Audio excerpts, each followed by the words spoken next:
Okay, we're live. Over to you. Hello, everybody. This is another episode of Cool Story, Bro. And I have quite the cool story to tell you, bros.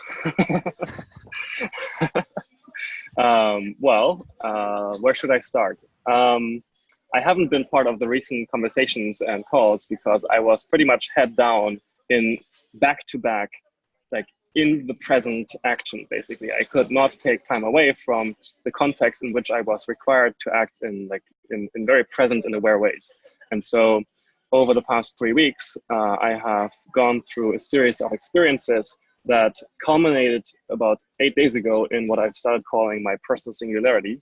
And I'll go into how that came about and how I conceive of that. But basically, the start of this was this Volta program, which is something that I and two friends of mine started doing last year, where we for the first time went to Greece for 5 days to the cottage of the grandmother of one of us, and did hiking, did journaling, did like nice philosophical conversations, good walks, doing a little bit of work on the side, sort of just enjoying each other's company and the things that emerge from that sort of very deep trust relationship and the deepening of that trust relationship even further.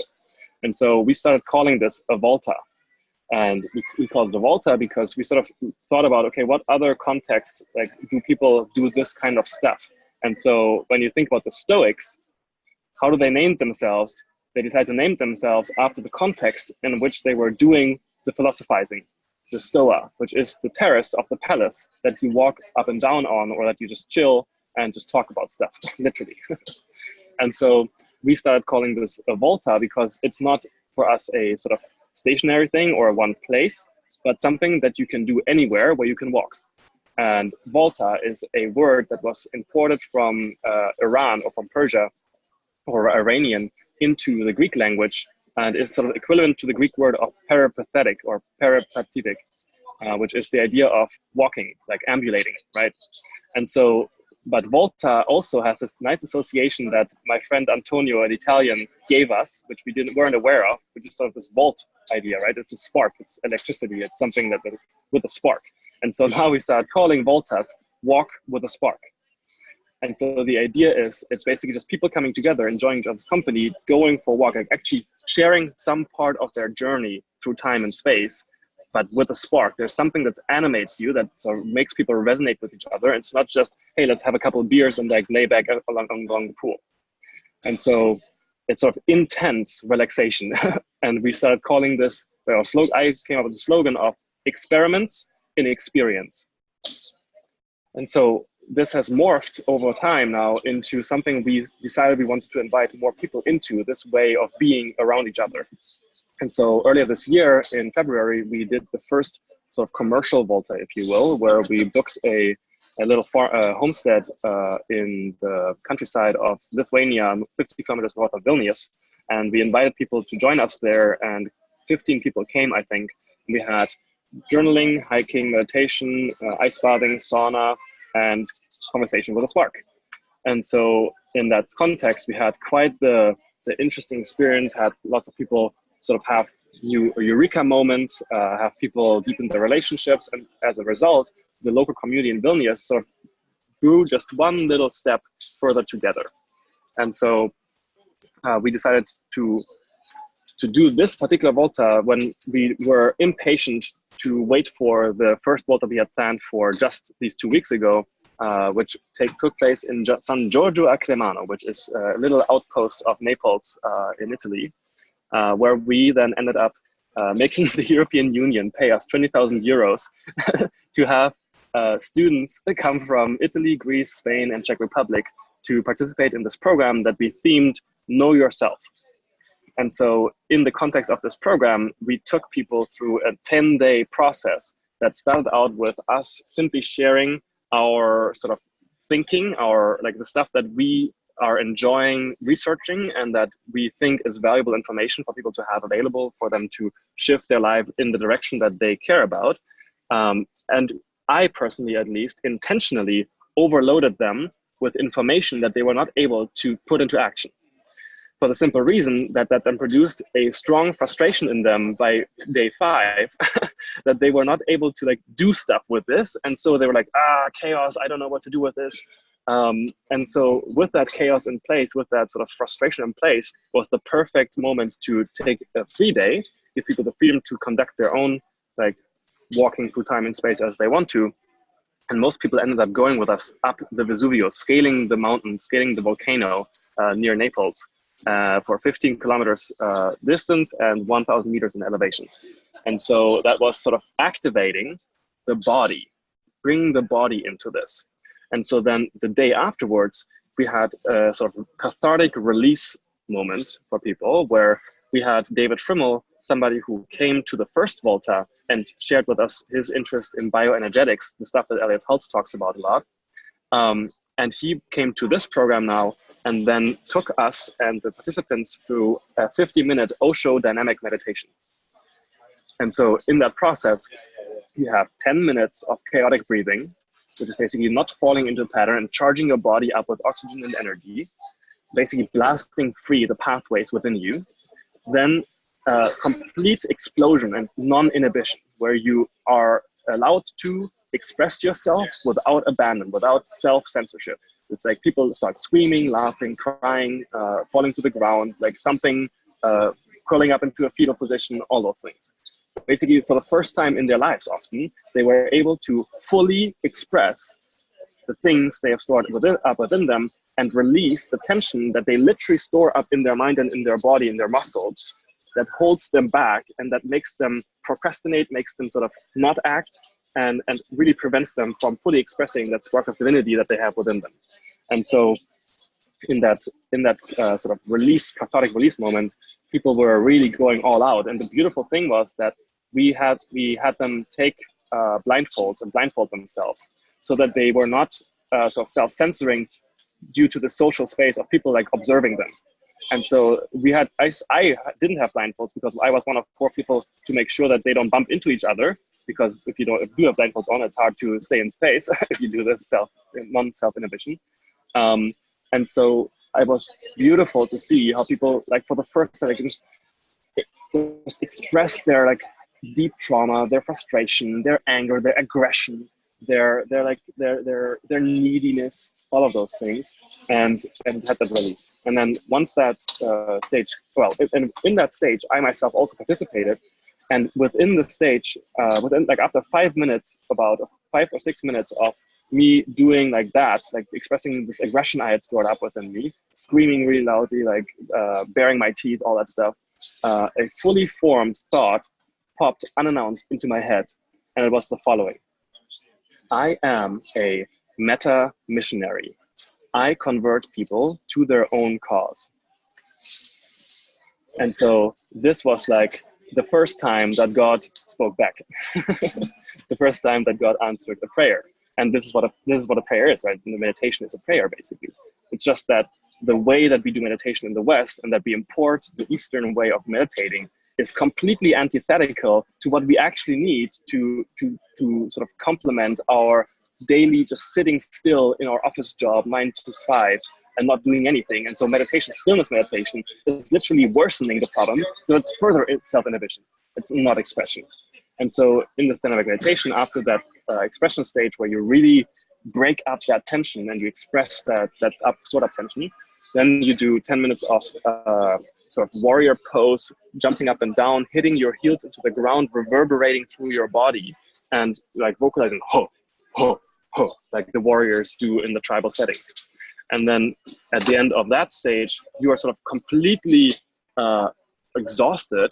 And that's when you fall into stillness for 10 minutes. And that's when you actually fall into a very natural meditative state that you don't have to do anything to maintain or to bring about, because you've actually given expression to all that stuff that's stored up within you. And so once that stage completes 10 minutes, you have 10 minutes of sort of light movement where you sort of re-enter into normal lived reality, consensus reality, if you will. And so that was such a powerful experience for me and for the participants that it really impacted a lot of people in this course or in this program, and me especially. And then also incepted in me the idea that there is a second dimension to what I explained in that other episode, the first, second, third, and fourth brain. It's actually also first, second, third, and fourth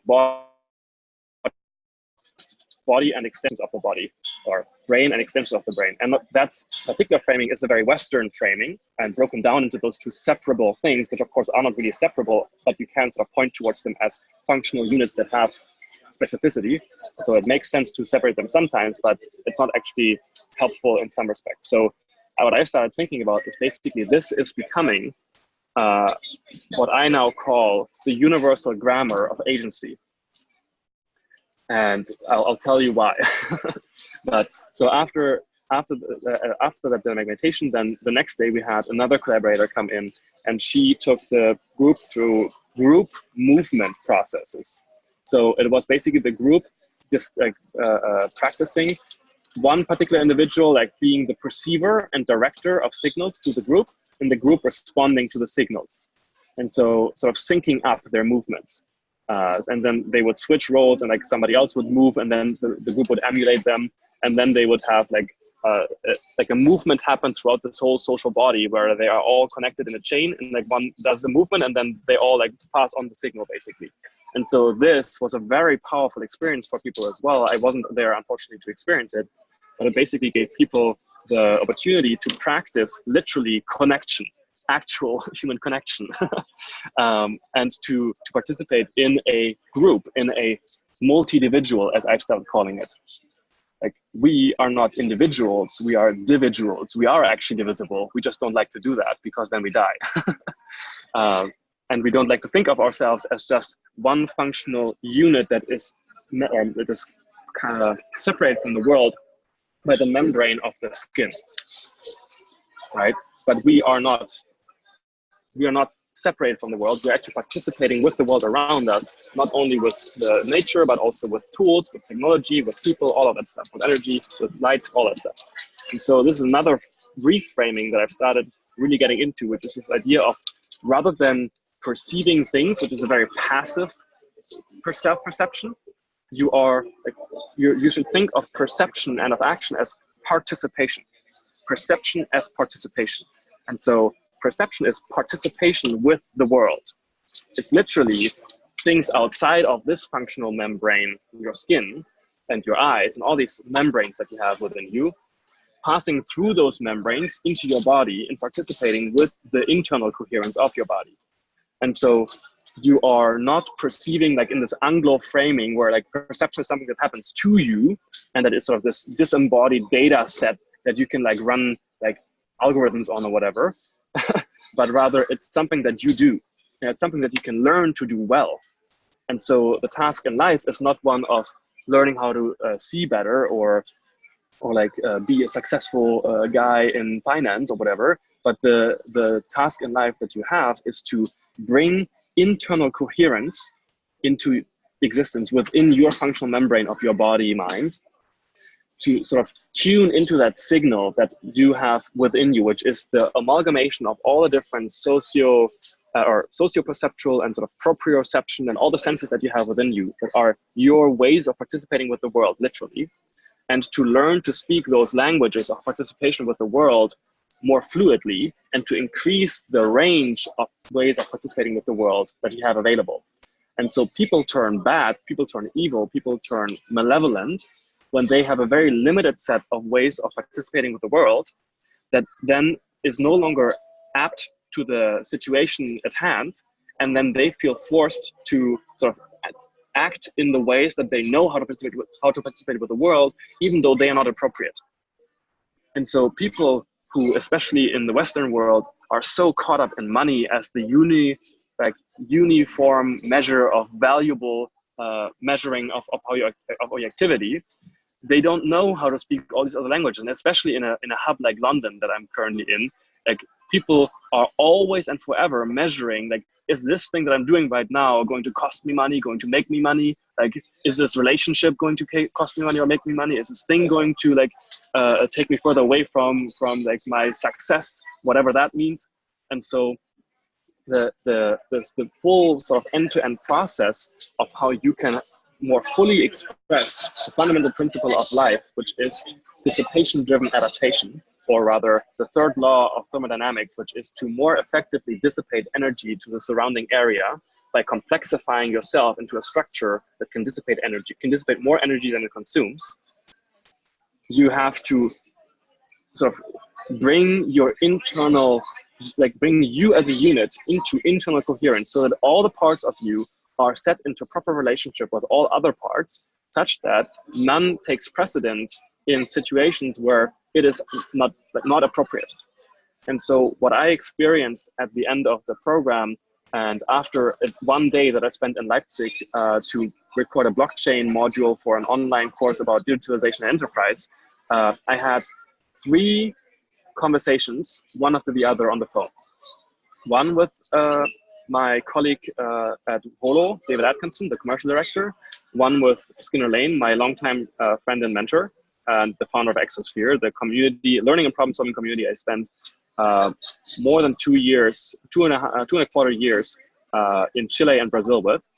And then a conversation with Kurt Doolittle, who has sort of done research into what the new restatement of the American Constitution has to be at a higher resolution, such that sort of parasitism and predation and the exercise of dominion or authority from the state upon the citizens can no longer be possible.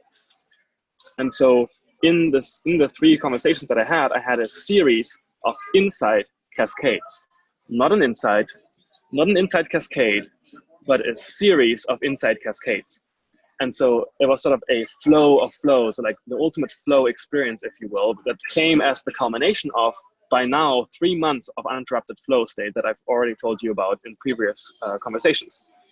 And so at the end of those 3 conversations, and in the 3 hours that I spent in the plane from Italy to Leipzig, well, from Leipzig to Malta, to the blockchain conference I ended up going to, I sort of had this physical sensation of like popping, like coming online.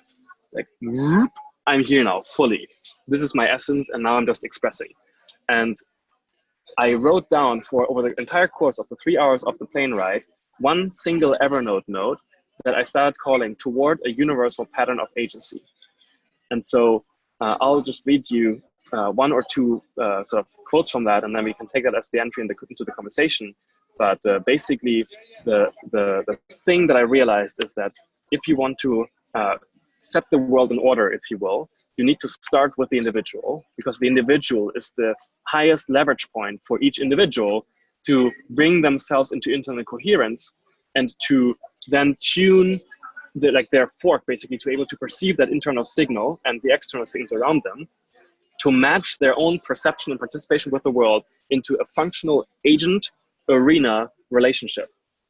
And so once an individual is capable of doing that, which is something that Michael has done, which is something that Emil has done, which is something that all of us, I think, have done to some degree or other, where we are capable of fully agentic, that we don't generate more problems than we are solving for ourselves and the context in which we participate, the groups that we participate in. And so this is why this thing is continuing to work, because none of us are sort of taking energy away from this stuff. We are adding energy to it. We're adding our own agency to it.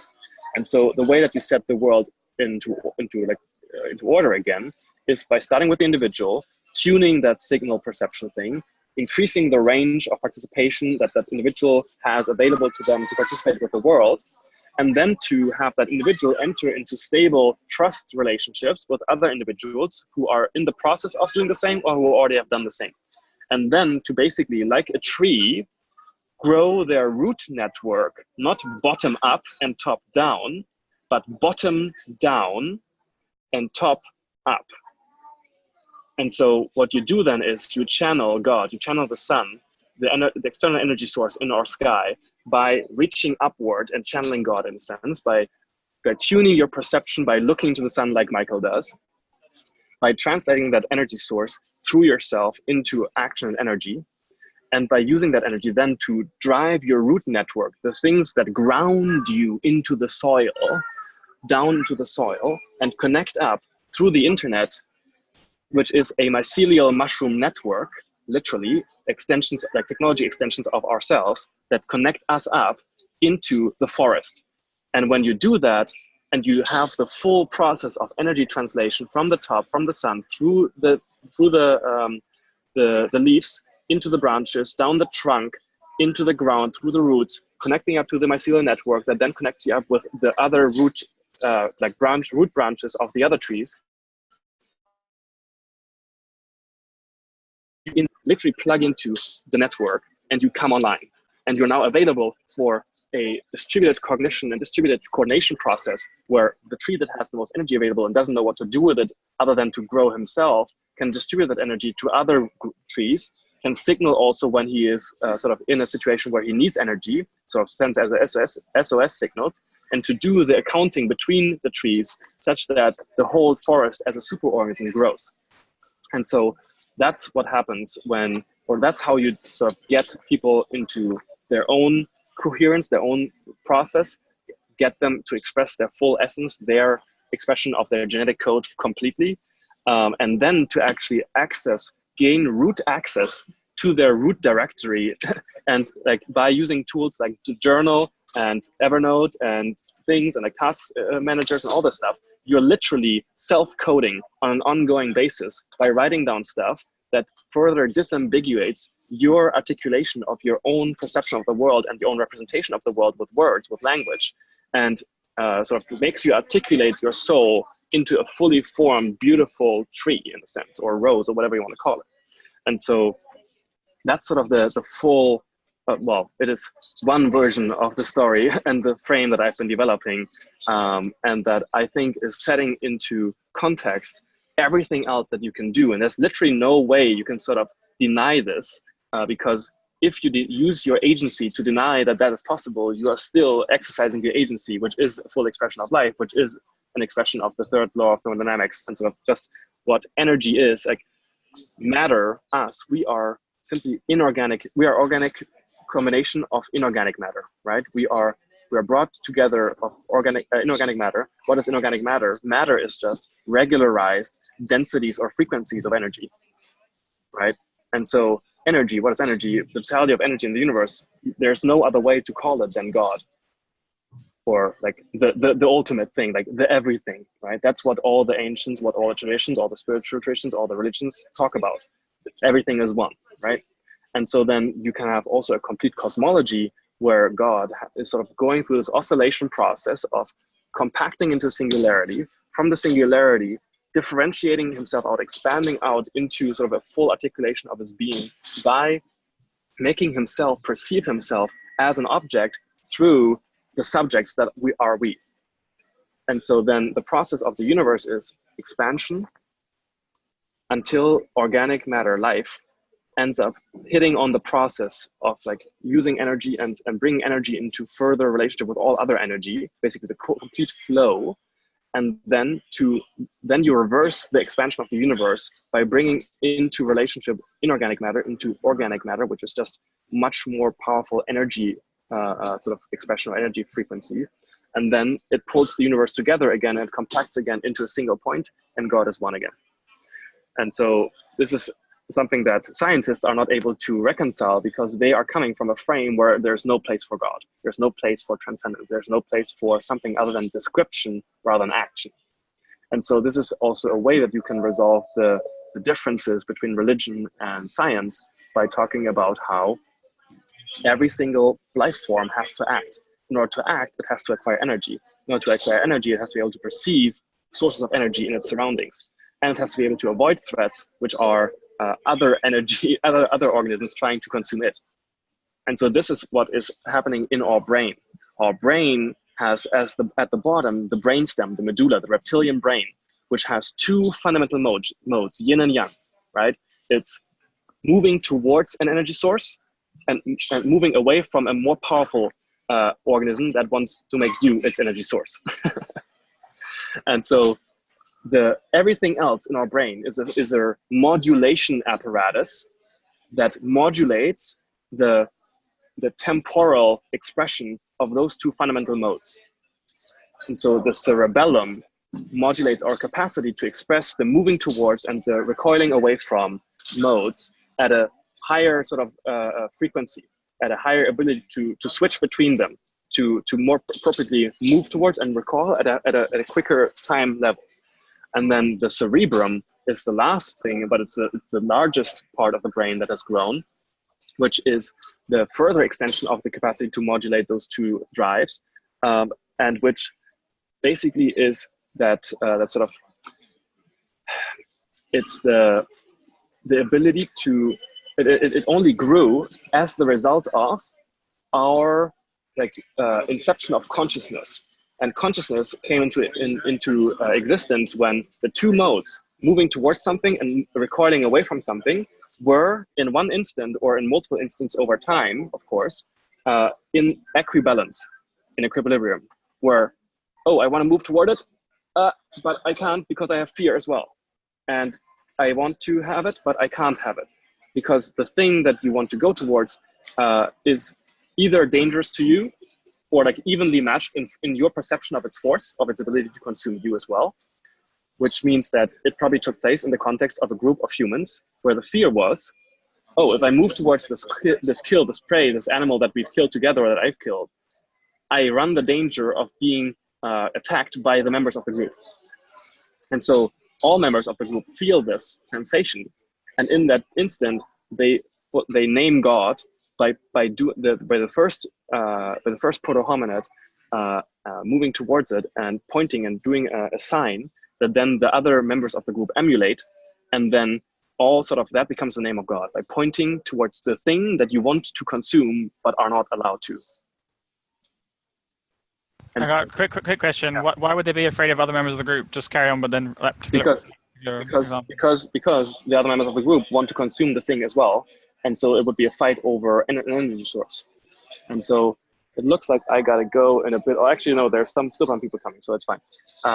But so that's when consciousness starts, and how consciousness gets developed, and that's the driver behind consciousness: the recognition of other members of your group as being of the same stuff as you, and therefore worthy of your concern on the same level as your concern over yourself or for yourself.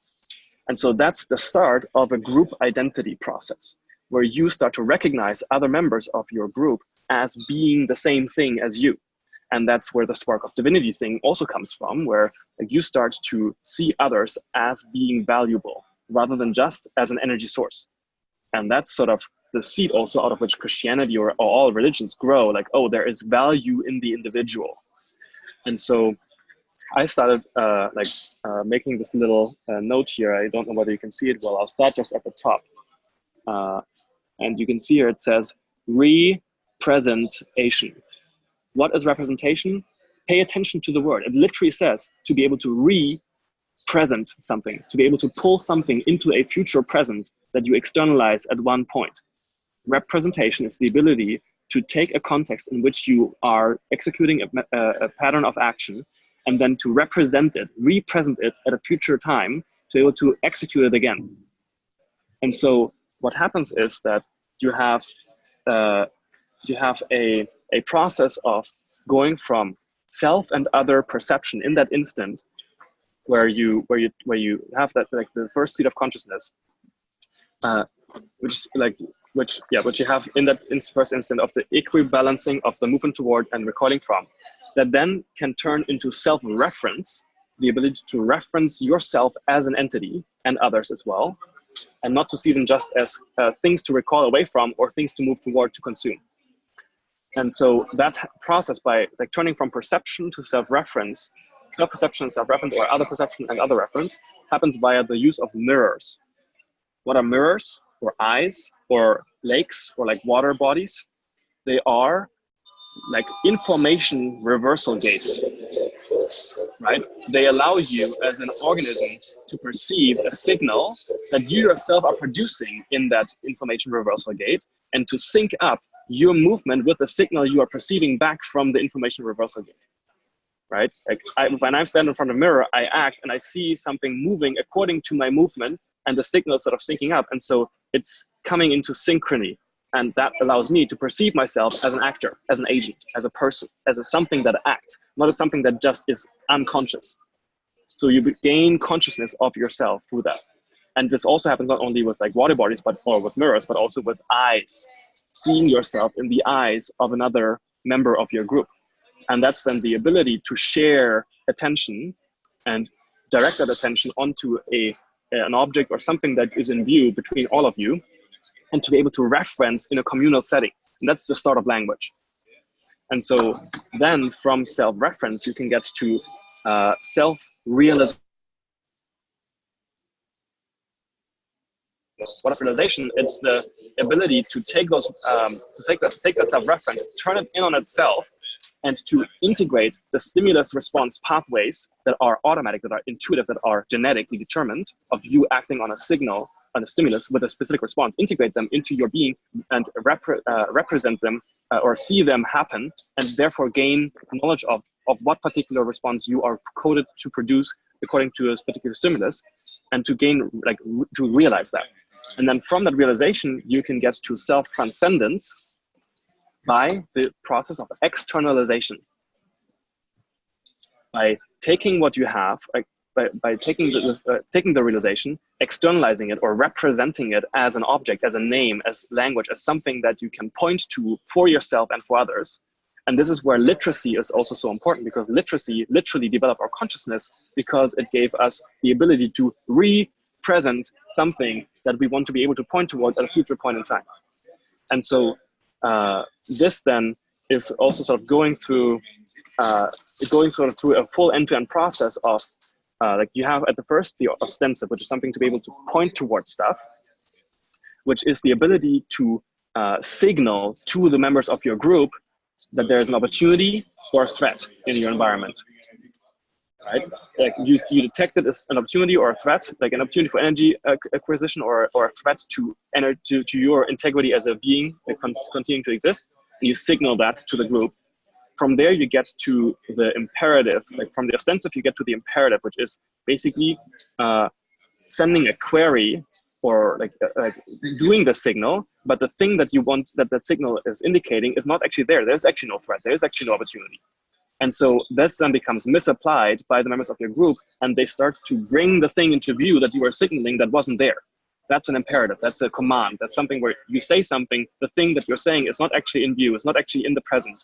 And so you make somebody else do something who feels the need to react to the stimulus with their response of bringing the thing into view, of making something happen. This is like the nascent structure of coordination within humans. And then from the imperative, you get the interrogative, which is the basically one more sort of self-referential step where you do the imperative and somebody wants to bring it into view, but you do it like without the threat of force, where like you are more like you are the alpha, you are the authority that's making somebody else do something with the imperative, but rather it's the interrogative where you are on the same status level as the other person and they act on it. And so it's like a question, it's a query. Can you do this for me, please? And so from the negative imperative, you get the interrogative, and from the negative interrogative, you get the declarative.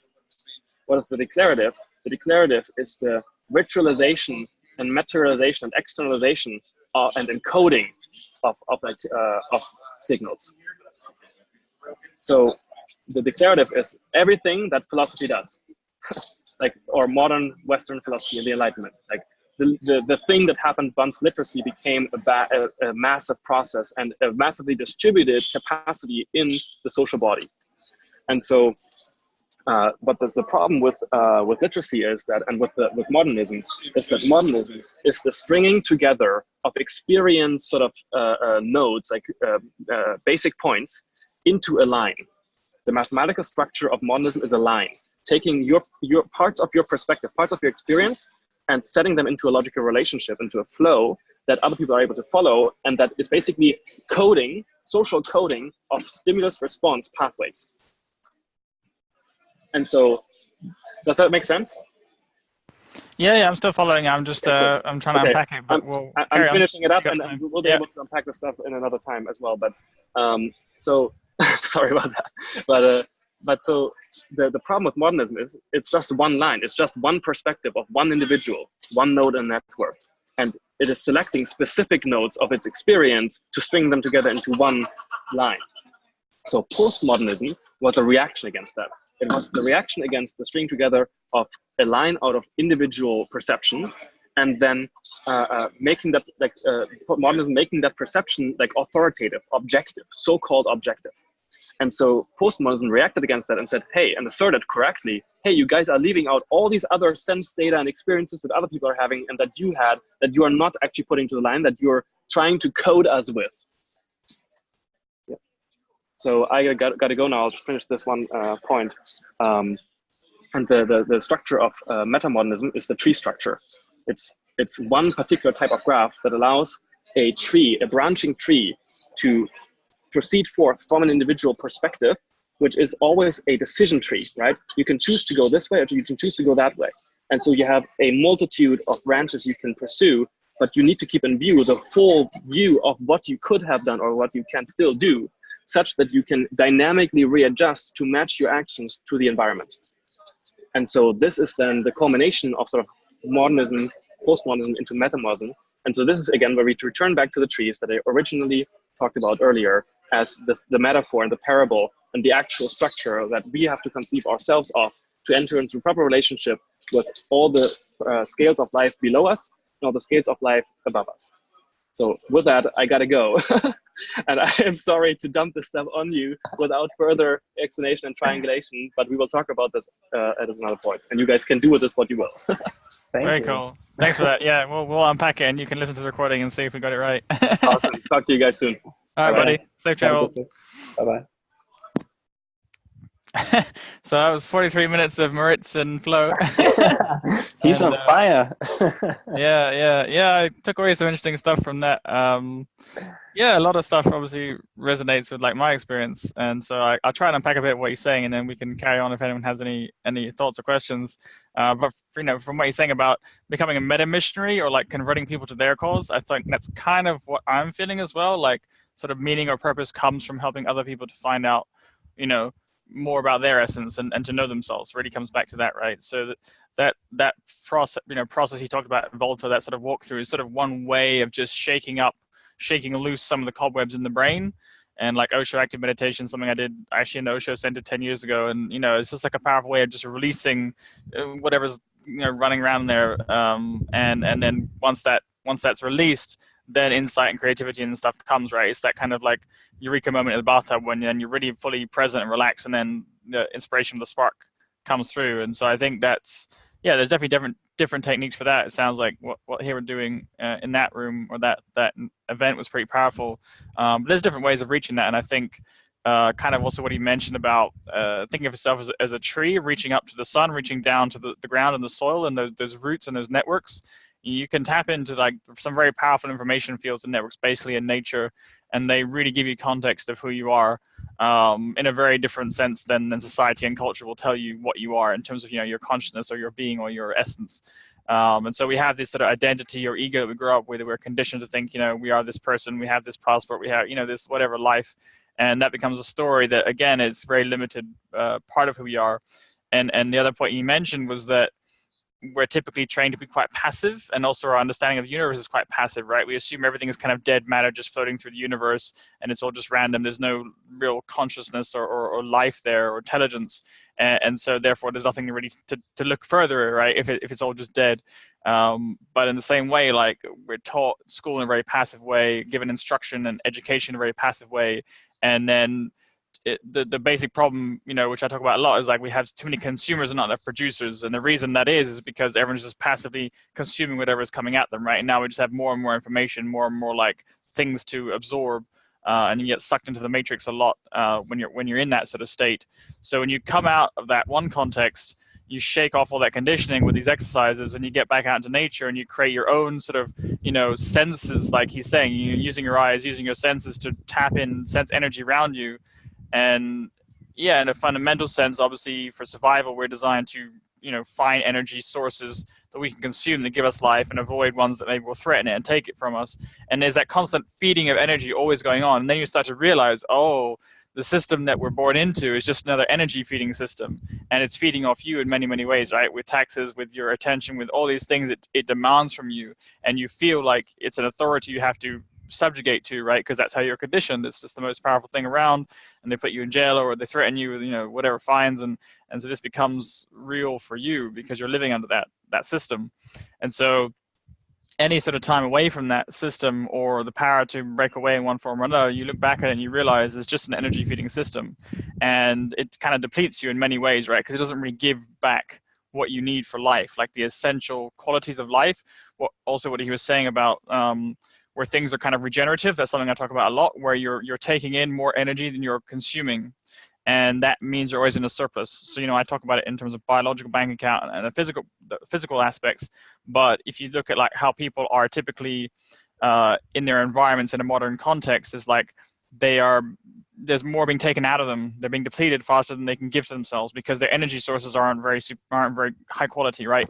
They're not using the sun, they're not using good air, they're not using grounding, all these kind of high power natural energy sources, but they're relying on coffee or sugar or stimulus or all these kind of things that just basically give them a kick or jolt them just to keep them awake and running, but they don't really give them a surplus. And over time, obviously, that's called aging and disease and all the other things that I kind of talk about.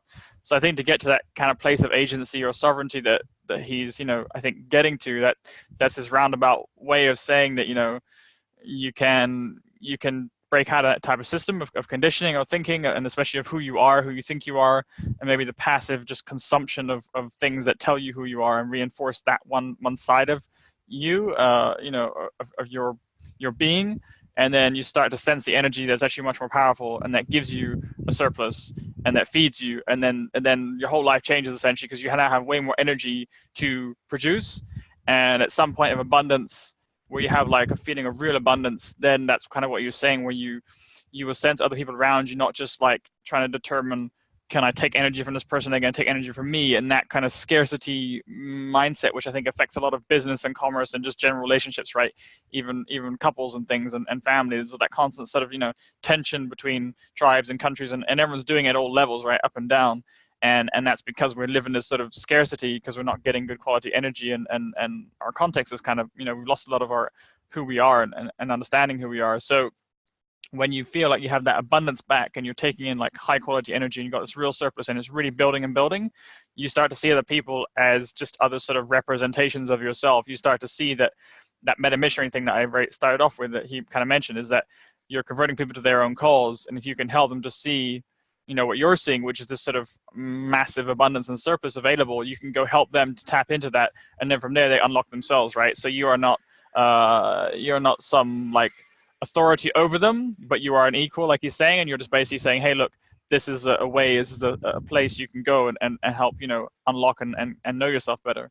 And so that's kind of what I've been doing with nature at the moment, like inviting people to my house, just kind of opening it up, letting people come here, spend time, really immerse and get really away from all the old habits and all the inertia and whatever their influences are in their environment that really reinforces that, pattern of belief system they're stuck in. And then when you really let it go for long enough, even like a few days, 7 days, quite powerful, then you really start to see, okay, there's a lot more going on here. And then you just reflect on that. And of course, when you go back into the world you're in, you're getting mixed signals, right? Because you're constantly being told one thing still, or you're this person, have you paid taxes to us yet? Whatever it is that the matrix is constantly trying to just slam in your brain, and you just got to be able to put that to one side. And every morning I call it like a hard reboot or a hard reset. I go outside, I connect with nature, I prioritize where the energy is coming from that feeds me and gives me a surplus. And that's the first thing I pay attention to every day. And I make sure that I'm topped up on that before I come back into the matrix and deal with any matrix stuff. Because if you do it the other way around, you're just constantly feeding a deficit in first thing and then trying to make time later for being healthy or make time later for the surplus. And that's completely backwards. If you're like a sovereign person or an intelligent person, you'll feed yourself first, right? You'll take care of yourself first, make sure you have the strength and the capacity. And then of course you can help other people as well. And you can go into the matrix, you can handle whatever stress or whatever, stories are floating out there and decide what's true for you without just being passively overwhelmed with information from the moment you wake up. People check their phones and they're instantly just passively consuming, and they haven't given themselves any real space for building up that their own intelligence or their own power. And so the sun is a very powerful one for me, but in nature generally you have a lot of energy available, and we've talked about this on a lot of different shows. So I think the context kind of is building itself. But that's my understanding of what's going on, what he's trying to unpack. I don't know, Emil, if you have anything you want to add, or any other guys. Yeah, I can definitely agree, and there's a lot of correlation between what the Buddha was teaching at his time with the craving and aversion, and how you can create equanimity in between those states.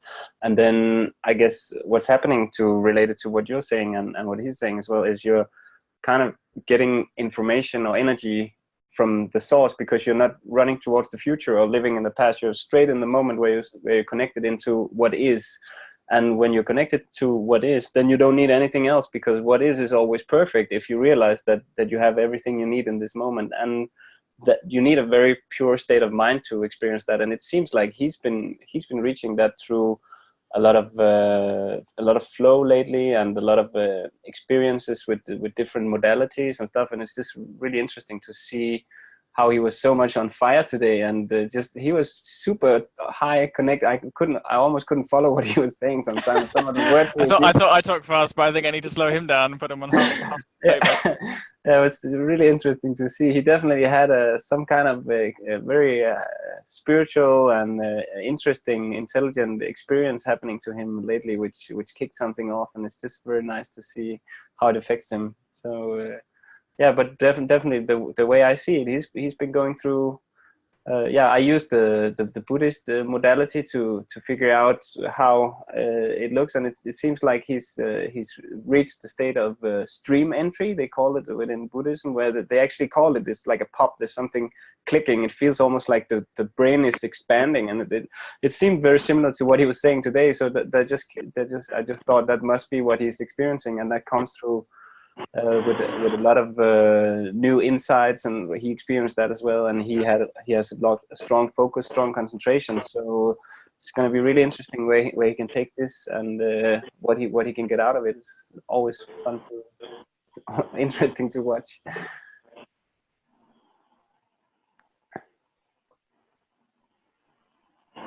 And I think Dan is online. You there, Dan? Yes, I'm here. Hey. Sorry. Sorry, I forgot to put mute on again. Let me mute myself. I'll just sit and listen for a bit, and then if I have anything decent to contribute, you'll hear from me. Hey. Cool. Yeah, Ollie, I don't know. What do you think? Yeah, Dan, you just missed Moritz do a soliloquy. Yeah, he was. What did I get out of that? I feel like one thing that kept coming up for me was this whole metaphor about like the tree, and about expressing it as like a divine thing. It seems to be something like it kept like the actor and the outside, the self and the other, and the person and the other people.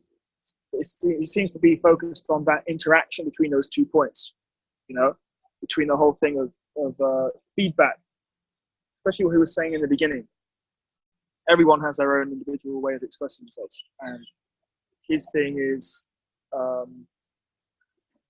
that whole idea of when you think it's really about yourself and who you are, then you're kind of being pulled away from the source, and when you're interacting with other people, then you're actually discovering yourself. It's a relationship sort of thing, about going out, like the tribe, and going out and trying to be worried about this kill or something like this. It seems to be, and when he's talking about his third brain stuff, it's all about going out and finding a way to actually store those interactions between self and other, and then building that up, doing that through language, and having kind of a collaborative meaning. What does he say? He said social coding of stimulus response pathways, isn't it? So I think he definitely fitted into a lot of things that I come across in Tai Chi as well, which is the idea of the tree that goes up into the sky and pulls energy down, and it sucks down into its roots. Yeah, that's it.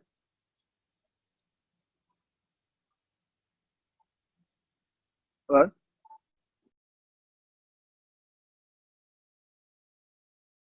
Oh, you can't hear me. Can you hear me now?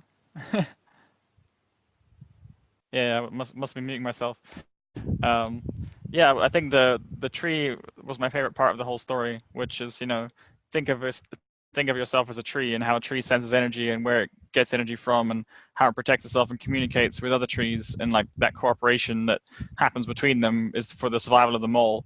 And they're using these mushroom networks, which is like an underground internet. And when you understand how that works, you realize how much intelligence there is in nature, and you can tap into those things as well and start to tap into that network and see what information you start to sense, that gives you a different story or a different perception of who you are and how to kind of participate versus just passively consuming. So I think that's the way I like to look at it. I didn't know he's into sun gazing, so maybe he's just started doing something there. Like, it sounds like getting out in nature is probably just the first step of seeing what's around you that's also alive and sensing life. I think that our environments are missing that life. Like, we see people and we interact with people, but the foods they're taking, the air they're breathing, the quality of their thoughts, and sort of what's feeding their energy or what's feeding on them, it's almost like kind of like zombies sometimes. And it's just like the life is kind of not quite there, it's not quite switched on, and you sense that when you talk to someone who is really switched on and full of life, and you can just see the difference. Like, just imagine you cut a tree off or a branch or something, you plant it indoors, and then you have a bunch of indoor trees, and they have no ground to communicate through to each other, so they're all kind of disconnected a little bit and struggling to stay alive. And I think, in many ways, this is what's happened with modern culture and environments, kind of taking people away from that connection with each other. And again, just things like technology and Facebook. I love Facebook because it's great for connecting in some ways, but it doesn't substitute what I get from nature. I think people, or a real life connection. And I think people obviously have kind of, tend to use that more than real life conversation or just real life connection. And so the tree analogy is great. I think that's the best way to look at it. And your energy can go much further up than you think and much further down than you think. Like, what you perceive as this body, this membrane, this skin, right, that wraps up your meat bag. It's just, again, how we're visually perceiving ourselves. And when you do Tai Chi or you do other energy work, you realize your energy field starts stretching out all around you, and it's like you're constantly interacting. It's like a constant interaction or participation, and you can sort of, it's almost like the breath. It's like involuntary, happening automatically all the time without you thinking about it or controlling it. But you can also consciously sense and tap into it, just like the breath. You can kind of take over and then inhale and exhale at your own pace. And the same way, when you really become aware of that piece of you that's just not inside the body but around you and outside of you, then that becomes quite powerful, because then everything feels much more connected. And I think that's the first sort of step to getting some sense of who you are, or just that curiosity of like, oh, life is much bigger or much more magical than we're being told.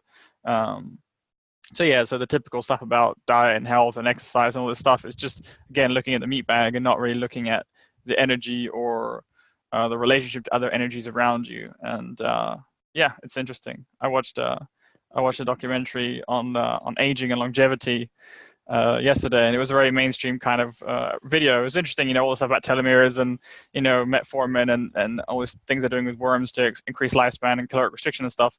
But again, it's like a very biomechanical view of the world, and it's so limited because they're missing out so much things about, they didn't mention sunlight once, or energy or redox, or all the things we kind of know is essential for life. And if you're missing those things and you're looking for the keys to life, like they're looking for longevity or the cure to cancer, whatever it is they're talking about, and you don't understand the wider picture, like, you're never going to find the answer. And I think that's kind of what society is, just stuck looking somewhere where they're never going to find an answer. And so it's for all of us to kind of decide, okay, we're going to wait for the experts to figure it out and tell us where life is and how to sort of enhance it for ourselves, or do we just kind of turn your back on it and find other people or find other systems that give you that experience. And it's when you feel it, it's very powerful, right? The experiential side of it becomes much more convincing than just a textbook or like some words. And maybe I'll make one more point and I'll hand over anyone who's got any questions. But the thing about he mentioned about literacy, I thought was also really interesting ways of looking at it. It's like it's a representation of ideas, or like you said, sort of stored records of thought, and then we kind of put it down on paper, we can process it, we can think it through, and we pass it down through generations. And then you look at like the oral traditions before there was words and languages, and it was passed down in a very different way. It was passed down very experientially, you see. So when you pass it down with words, you remove the experience, because all you have is this representation that's like what someone may have meant when he wrote those words down. Those words can be changed over time. Like we've seen the Bible got changed thousands of times. Probably half the truth's been lost or edited out or hidden somewhere, from what was maybe the original intention of people writing those things. So when you rely on words over experience, so that becomes the primary way of conveying meaning as it is today, right? We read everything online. A lot of words, the direct experience has kind of been lost. The oral traditions have been lost. Then you kind of lose that experiential quality, and then it's like Chinese whispers. It's just like the truth just fades over time and into history, and then things get lost. So I think words are great, and I think we should all have access to be able to read and research and stuff. And I think when you look at the first revolution was really when the printing press was invented, and people could then write their own books and also read outside of the sort of control of the church and the sort of authorities or guardian of wisdom or information. And again, these are the people that for thousands of years put themselves in between you and the source and said, come to us for the source, come to us for the answers. Don't look anywhere else. And if you do, we're going to kill you, right? If you write your own books or you try and translate the Bible or do anything that's not within our agreed sort of boundaries, then basically you're a problem for us. And I think we're seeing the same things now with online words. If you say something the government doesn't like, they're going to censor you. If you say something the news doesn't like, they call it fake news. And so there's a very limiting, when you're stuck with words, then they can kind of be limited and censored and suppressed. And I think that's kind of what we're seeing, people getting boxed into, like not even be able to use certain words because they're offensive and stuff, and political correctness. So we're seeing that whole evolution of how words can be very freeing, but on their own and without the sort of experiential things like oral traditions, you lose a lot of richness and depth. And even me talking to you guys now, that's using words, and so it's kind of limiting what I can really convey. But if you were to come here and we were to spend time together, and again in nature, like the essence of that communication that's nonverbal is very powerful, and you'll feel it, and it's very different. Like I think this is as close as you can get when you're looking at someone and kind of listening to them. So there's obviously pros and cons to both, because we can do this for free anytime, but you can't substitute that direct experience. And so it's really important to find that group of people, like kind of like he was doing with Volta. They made that a point, that experience, that process of getting together physically, you can't replace that. And I think that's what technology and words somewhat try to do, or downplay the importance of the other side of it. And so it's really about getting to a baseline of, I can read, I have literacy, I can process information, I can take what's useful from the world and integrate it. But I understand that words really only get me to a place to point me to something where I can go and experience something for myself. So I can go read about an article, or I can read 1,000 articles about the benefits of sunlight, but I have to actually get my ass outside and then do it consistently and experience something before I'm going to feel anything from it. Otherwise, it means nothing. It's doing nothing for me. I just have a bunch of knowledge up here. And so many people have this. They have this intellectual, overly developed intellectual side, and everything else is really underdeveloped and understimulated. And again, then you're just constantly sort of passive and again consuming information, right? That's where people get stuck. And I think that Moritz said also before, that's where he got stuck for a long time, just sort of reading, researching, and the intellectualizing of everything. And that way of perceiving or sensing is like such a small part of our senses. Like you have this bit of the brain that does language and words, and then you have all these other senses and all these other things that never get expressed unless they're under the right stimulus. So it's really understanding what is the stimulus that sort of triggers other senses, other ways of perceiving to open up, and then put the words and the sort of intellect into context, and how useful it is and how limiting it is. And obviously when you do mushrooms and magic and fasting and sun gazing and all these other sort of tools for direct experiential stuff, you can put a lot more things into context, and you can let go of things, like holding on to beliefs and rigid things that maybe you really thought was very true, and put that just to one side. So you don't even need to know or have everything figured out, but you just kind of know that what you're doing is giving you a surplus. And so as long as you're moving that direction and you're feeling better every day, you will have that abundance capacity to just bring more into your life, and then find other people to share that with. And as in that type of situation like that, the ideas and the creativity and inspiration that will come to you, like that's the future of the world. That's where it's moving. It's like people need to get back to that state to tap into their power, to be able to kind of handle the world that we're moving into. Otherwise, you're just going to get chewed up into the matrix and just end up being consumed, being fed on. And that's, we're seeing it more and more, right? Like just the chronic disease and the issues people have, mental issues, physical issues. Like it's just a lack of a lack of knowing there's even another way. And so you're just kind of you're born with your hands over your eyes, like blind, you can't see, right? And then, you know, you have to follow someone's hand and follow them where they take you, and that's school and that's everything else, that whole journey. So yeah, that's the best way I can kind of explain it. I feel like what you're saying about language, that's like something, I think it's a tenet of Buddhism, or it's read it something somewhere in a Buddhist text or something. But the point is that you know, words obviously contain and transmit information very effectively, but it also has a certain finite range of meaning, and it also suggests things. And so it's always a symbol. It's never true communication. And so even though some people would say that thought is meaning, it's just, in my opinion, a limited range of thought. It doesn't mean it's not very powerful and valuable. And so I think it feels like what Moritz was sort of moving towards a little bit was also in the context of having previously done that meme thing. It's this whole trying to sort of tune in on a kind of a post-linguistic sort of way of communicating and looking at the structure behind that, of how you can have an individual and the other, and then like the interaction between, you know, things, or mind and environment, creating context, how you can actually communicate and create a kind of a group saved meaning in a way we're doing in this podcast, maybe, that allows you to not just be constrained by words and have some kind of experiential context, what you're saying, maybe. It's like, it's like first hand or second hand, right? Sort of Yeah, experience. first hand. Yeah, exactly. It's a great way of putting it. Yeah. So, and, you know, go on. I was going to say, what Moritz is doing is kind of something what I was trying to do a while ago, which was kind of like, how am I going to combine my martial arts stuff with a career and stuff? I don't really necessarily want to fight. It was kind of this idea of just going into my own personal experience and going very deep and discovering things through that, and then somehow being able to transmit that and communicate that with other people, because then that would bring me closer and closer to, you know, the source or different means of developing myself and being able to communicate that. And I feel like that's what I kind of feel like I fell away from that a bit. What Moritz is doing and what you and other guys are doing here is kind of a little bit more like that. So it's very interesting. And so in terms of, it's also that same thing, I feel, of creating a means of communicating a kind of a context. Of course, it can't be the same just using words and stuff. But I think the whole point of developing a kind of cogent relationship to, you know, yourself and the world and stuff like that allows you to not get sucked into the matrix and stuff like that.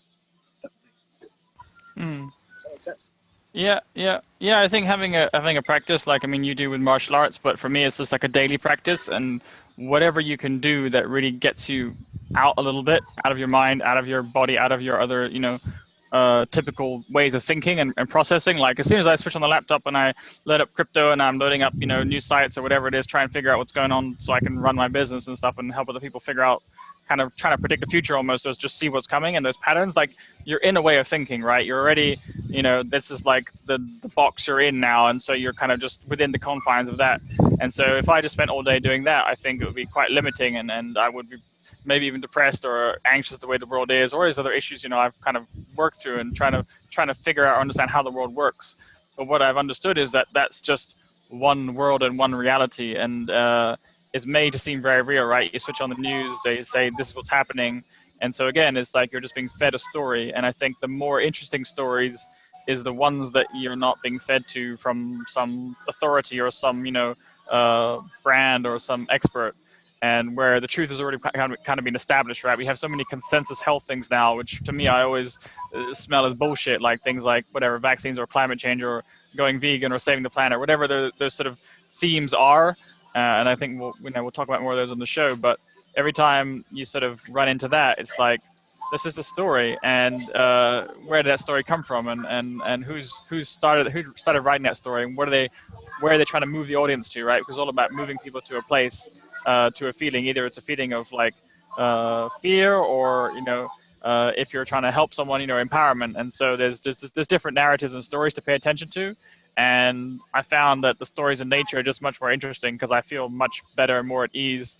And it's like, uh, you forget about time, you forget about where you are, you forget about how much money you have in your bank account, whatever other stories you're constantly processing, and you really get back to that, like, how do I feel? That feedback of how nature makes you feel. And if you have a consistent practice and it's like a daily practice, the cumulative nature of that is just so powerful. And it's very different from like going to the gym a few times a week, or like seeing your friends once a week, or whatever it is that's inspiring. Like those are important too. So find ways to like bring energy in, and have sort of more powerful influences to sense and feed off. But energy is like this unlimited hose of information and energy you can tap into. And so if you're a life force or life form, and you are trying to grow, right, I think that's kind of what I want to get back to, is like, think of the way society is being organized and managed and architected. It's literally like the most powerful country, let's say America, has kind of figured out how to consume smaller countries and smaller, tribes and stuff into its system of belief, right? Using the dollar, using its capitalism, using its markets, using its energies. It's just feeding, and it's cooperative as long as you go along with it. And if you resist, I mean, then they just crush you or just wipe you out or something, right? So you see the brutality of that. But that's how it plays out through the universe. Like, energy is always feeding on things around it to survive, and then the more sort of information that you can organize more efficiently, that's where kind of intelligence flows. So if you are just the best killer or hunter, and you can say that in a tribal sense, or in a war, or in society like with America, you're just the best killer and hunter, then you will end up feeding on people who are weaker than you. And again, I think that comes from scarcity, right? So that's that sort of survival instinct, and how we have sort of evolved, to using bigger guns and whatever, bigger bullets. But the fundamental driver behind it hasn't really changed. And I think that people really fell away from sensing energy that they didn't need to take something from to get. Like with the sun, I don't need to take anything from it to get like a lot from it, right? It's giving me like a ridiculous amount of energy every day. It just gives and gives and gives, and we've lost how to tap into that. And so with that deficit, now we're looking around all the time, looking for other people's shit to take, and just like, you can call that money game, you can call that whatever it is, right? You just kind of like a hunter, and you're just in a deficit, so you're constantly needing to feed. And that feeding is like a feeding frenzy, right? When you get to capitalism and how information is traveling so fast now, so everything's getting hyper connected, but also people are getting sort of hyper consumed faster and faster into this matrix, and it's harder and harder to kind of get away from it. If you're bored into it, and that's what you're taught from day one, I mean, that's your belief system, and you'll just get fed on until you drop dead. And I think that's how much of the world is going. And when you maybe take some time away, even just a few weeks or whatever, just to kind of step out, you see, oh, yeah, that's just another story. And you can get your energy from somewhere else. You don't have to feed it back into the matrix. You can feed back in whatever you need to get whatever you need. Like, so it's more participatory and more voluntary. And that just feels more empowering. And you spend the rest of your time doing whatever you want to do, like working on yourself, like at that tree process. Maybe just keep just developing yourself, and that daily practice is just that tree. Reaching higher up every day, reaching further down every day, checking in on those networks and those intelligences, and saying, hey, what's up? What's new? And yeah, you'll find some interesting answers when you really cultivate that. It's really a practice that you cultivate. So I always encourage people to come down and try it out. If you don't have a space for yourself to do those things, or you have a country that tells you it's illegal to tap into your consciousness in ways that we don't agree with, then you might need to question the rules that you agree to, and those rules don't really serve us anymore. So I think, yeah, a lot of belief systems are very outdated, and society is just kind of catching up to the bullshit and smelling the bullshit and the energy that's feeding, they're feeding essentially with their thoughts, with their actions, with their attention, like what they believe is real. So yeah, that was a bit of a rant, but that's kind of how it feels.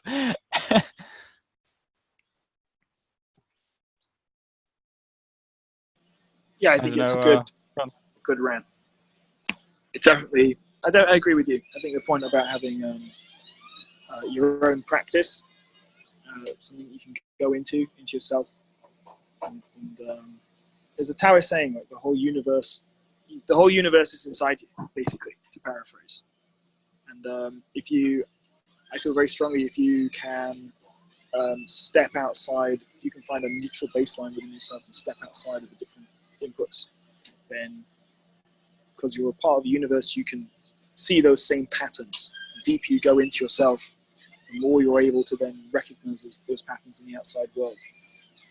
And you don't need to be tricked into thinking that you need to go outside and overcome boundaries, artificial or otherwise, to figure things out. It's all within you, and essentially because it's all within nature.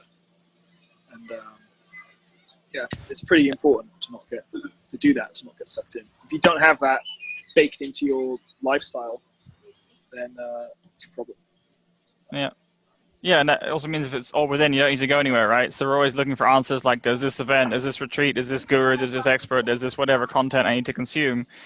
And it's all just, again, secondhand stuff, right? The first-hand thing is going within, and that's the first-hand story. You need to be cultivating and sensing inwards. And again, like we have, these very basic senses that we are developed, overdeveloped versus the inward senses. So, seeing, smelling, touching, all those things that we constantly, that pulls our attention every time our eyes are open. And so those senses are for looking outwards and sensing energy and sensing threats and stuff. But inward, like you have senses too, right? Like the monks and things, they can control their pulse, so they can go inwards, and Wim Hof can destroy viruses and stuff by controlling his breathing. I mean, all those inward senses are just like so untapped. And again, not touched on at all, because that's where your power is. So if you want to run a society and keep people very disconnected and very clueless and just feed off them, you don't tell them where their power source is. You don't tell them where they can learn about themselves and how to know themselves, and then disconnect from the matrix if they want to. So I think developing those inner senses is really a big part of that. And nature just enhances that, because it really helps you let go of a lot of fear, anxiety, and stress, and things that when you're in that state, it's like you can't really go inward very easily. Like he's saying, when you're trying to meditate and go inwards and be silent, if you're just sitting all day and you're stagnant, it's really frustrating. That kind of meditation also didn't really work for me. I mean, if you have an extended period like Vipassana, we talked about in another show, and again, you're really isolated from society and stuff, and after a certain amount of time, those, your normal models break down, and then you just sense differently. But just like trying to do a daily meditation and then go back into the busy, noisy world, I think it's really tough to cultivate those inner senses. And so, finding a way to kind of release, like the active Osho stuff is like swearing and really just like fuck, shit, bollocks, everything. Like you just let it all out for like 5-10 minutes, and you're shaking around and the body's doing its thing, just shaking everything off. And I have a very similar kind of practice every day, where I just shake, literally just shaking on the ground. It's a bit like qigong, some of that shaking you do on the grass. It's very similar. It's just releasing whatever gets stored up, whatever shit there is every day. Because I went into the matrix every day and I got some stories, and some of that shit just stuck on me, right? It just like, made me feel a bit uncomfortable. And so every day it's like a hard reset. Just shake that shit off, top it back from the sun. Now I'm just spending more and more time in the sun, less and less time in the matrix. So there's less shit to shake off every day. But it's just a constant practice, because, energy is just always there, and those fields are always there, and you're going to be around it, influenced by it. I'm still got cars and traffic and shit and whatever other, stories are floating around from whatever I read. So finding a way to give yourself that hard reboot or reset every day. And then what he mentioned about like software, like, installing new ideas or new belief systems, you have that sort of emptiness afterwards, where it's much easier to go inside and get that stillness, and not be so easily pulled or triggered or whatever it is, offended. I don't know what states people get into when they don't have a clear sort of grounded sense of themselves. So getting to that place every day somehow is really important. And I mean, I had an indoor practice for years, and it helped a lot. But when I moved to outdoors, I mean, it was just like, wow, and then it was like a exponential sort of hockey stick of like feeling better and better, and like I said, less shit to shake off every day. So there's something powerful about what you absorb when you're outside, and the energy that just feeds you, because it's just there. And again, if you're going to run a society that disconnects people, you keep them indoors, and you keep them behind glass, and you keep them, really, really far removed from any idea of who they are. So they have that deficit, and they're looking for answers. They're looking for help, and that's it's the equivalent of like, governments used to starve people to keep them malnourished. So they couldn't put up a resistance. They couldn't fight the armies, right? So they just keep people really, really weak and sick. And I think they do that as well on a physical level, to be honest. I talked about a lot of stuff that goes on. So when you become aware of those games, and I've been working on years, like removing all those potential, issues, things that you find in tap water and other sort of systems that really sort of chronic low-grade physical poisoning, then getting that out of the body, and then that's no longer adding to the stress or the overwhelm. So your body is constantly dealing with things, whether you're aware of it or not, whatever you're exposing yourself to, and again, kind of talked about recently, Ollie, about redox. It's the same principle of like understanding what is feeding off you, what is depleting you, and you just take it for granted because you think it's okay or whatever. You're not sensitive enough to it. But when you really remove it for long enough, and then you understand, okay, this is just a game. It's on a physical level, it's on a mental level, it's on an emotional level, and you can, a basic word is just stress. You can say that, okay, stress is causing a sort of unease, and over time that chronic imbalance without any reset is just going to take you out of coherence. So again, that's something he kind of touched on, with that word coherence and getting into coherence. And the way that I understand that is, that everything is vibrating at a frequency. And if you look at the frequencies of nature, the earth has a frequency. And so that frequency is actually the same frequency as our brain oscillates at, right? 7.83 hertz. That's the standard frequency. If you're not getting that frequency in your environment, you are slowly going to get disconnected. And if you're getting other frequencies like 5G or whatever other shit is like completely incoherent, your cells will lose that coherence. They will be unable to communicate. And therefore you can have less coherent thought, and you can't think clearly, and you're in a state of like chronic deficit. So it kind of all comes back to the stuff we talk about. But I think you can do it in almost any environment. Like start doing good practices that do that reboot, and then more time and agency and things you have. You'll just find you spend more time outside the beach, and that's just like an effortless way of of living and enjoying life. And I go to the beach every day here for sunsets. It's amazing. So it's like that redox, that reset. I do it first thing in the morning, and I do it last thing at night. And that just seems to be the smartest thing to do to keep the body running smoothly, and the mind thinking clearly, and obviously feeding the body well and good food and good air, and that surplus, and you can share it with people because you have enough to give and stuff. So that's why I post on Facebook all day long.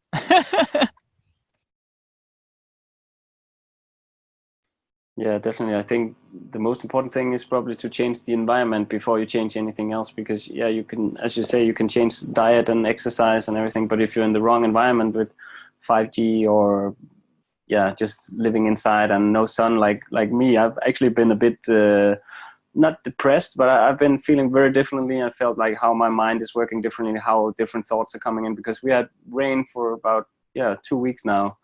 The sun has been out for a few hours, and I'm used to sitting outside in the sun the whole day, and we take away that, and you can go outside and play in the rain. We've done that. It's cool, but it's a different energy.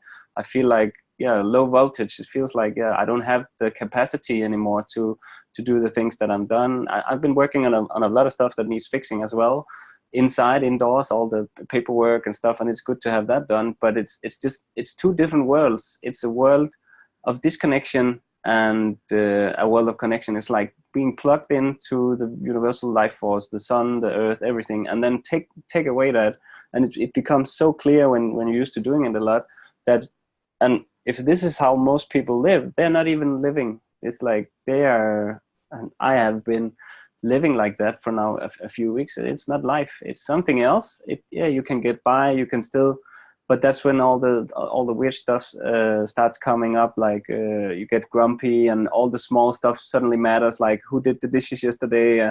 It's like the scarcity, it's like the scarcity thinking, like, oh, is it my turn to do the dishes now? It's this silly shit, and that's like what most people they spend a lot of their time on. And I'm even tried to make lists of things to do, and I feel like, wow, I'm actually doing something. But when I then look at the list, it's this silly stuff. Oh, go to the post office or go to something like that. It doesn't matter anything, but it's just to feel like you're doing something. It's almost like trying to give yourself meaning.